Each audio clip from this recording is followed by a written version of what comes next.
Well, happy Sunday. And for those of you, I don't show up very often with no makeup on social media. But it turns out I look roughly the same, just my eyes are really small. So anyway, and that wasn't what I wanted to talk to you about.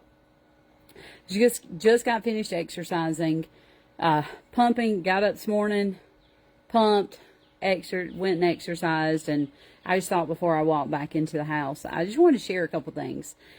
I have probably never exercised in my life really consistently, maybe for a couple weeks, and I would quit. I think now I'm on 6 weeks, and I feel amazing. I'm eating like 1,400 calories a day. I'm making sure that I'm having 140 grams of protein.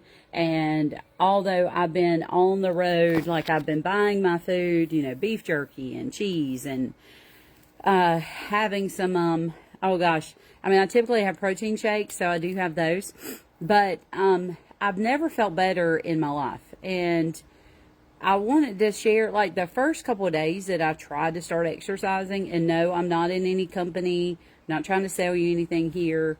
I just want to share, kind of my thoughts of how I felt, like putting myself first in the morning, right? I think the biggest take here is we, especially as moms, I think that we often get so overwhelmed with our kids, and we get overwhelmed with work and everything else, that we're not focused on ourselves.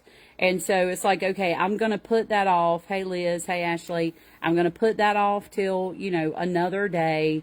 And when my kids grow up, I'm going to, take care of myself. Well, if you're like me, I continue to have kids. So, kids over the last 23 years. So there is no stopping and just taking time for yourself when the kids grow up. Mine's just like a revolving door, I guess. But I think the biggest thing, hey guys, I think the biggest thing is just helping people understand, like, things that that make you feel good are going to be hard in the beginning. Exercising, like the first couple of days I did it, I just walked. I'm like, I can't do these exercises. There's no way. And I was in excruciating pain. And I still am in pain almost every single day because I'm not using my body the way that I should be using my body at 44 years old. We should be exercising every day. We should be using our body. And but it's not easy to start off with. But man, the feeling is I feel so much better about myself. I'm down like 19 pounds now. I've got 30 pounds to go. You can see I need to go get my hair done. I've been on the road nonstop, but I've kept and stuck to the plan, because I feel like every year it's like, oh, I'm going to get better after my birthday. And then it's like the kid's birthday, and then it's after tax season. And so this year I'm just committed. Like, I'm going to do a couple things this year, and maybe you're stuck right where I kind of was. It's like next year I'm going to work myself out of a job.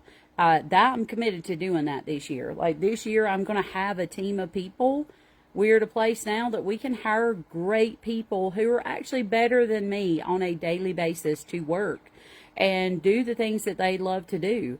And I can go out and do the things that I love to do, which is run my mouth for a living, speak to people, and give them hope. I think that's the biggest piece that I've learned over time. Like, I'm the visionary. I'm the one looking and seeing, here's the things that we're going to do. This is how we're going to fix it. And it's all going to be great. And so I need to focus on helping more people do that. I also need, when I'm getting on stage and I'm speaking to people, I want to look better.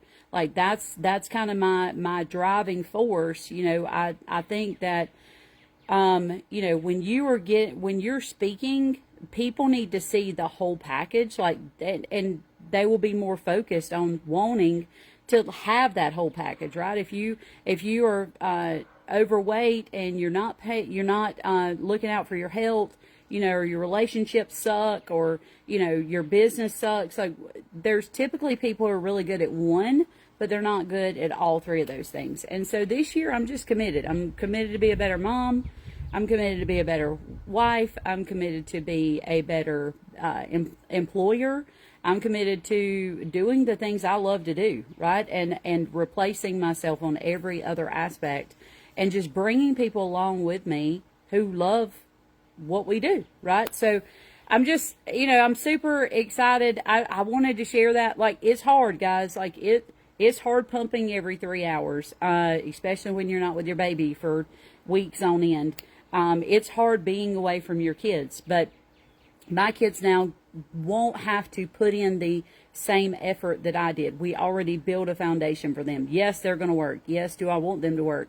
But we put in the foundation, and we get to work together, which is pretty amazing. And then on top of that, we're building a team of people to come right along and help them grow the business, and they can step up, because I did not build a business just for my kids to have to work their asses off, for the next 30 years. That's not the way I want it.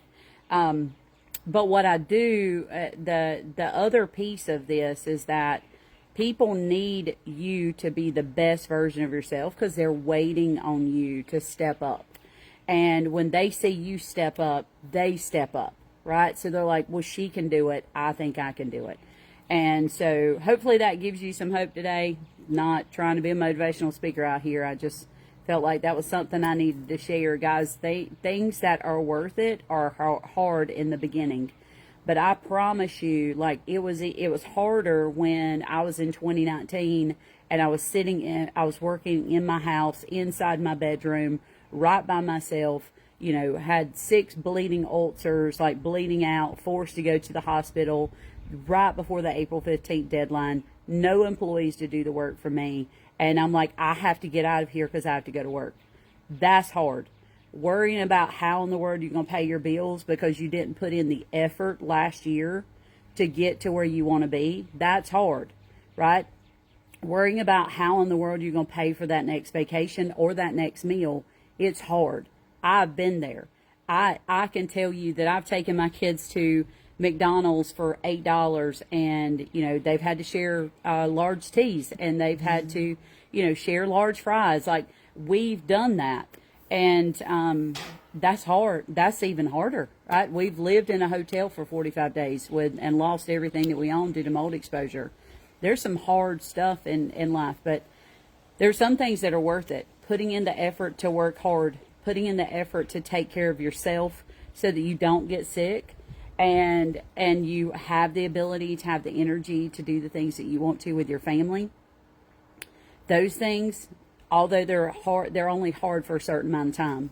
The regret that you have from not taking care of yourself, like every time I work out now, I think, like, man, I'm in pain right now, but what would it look like had I not been working out? The arthritis and all the things that come with the pain and the diabetes and everything else. So anyway, I don't know if I even make any sense, but I hope that helps today. It's kind of cold here in South Carolina. I've got to go tomorrow. I'm leaving tomorrow night to go to LA to meet with a client, and then I'm headed to Portland to work on a fund of funds, so that our clients can invest in the same things that we are and not have to put in the same amount of money.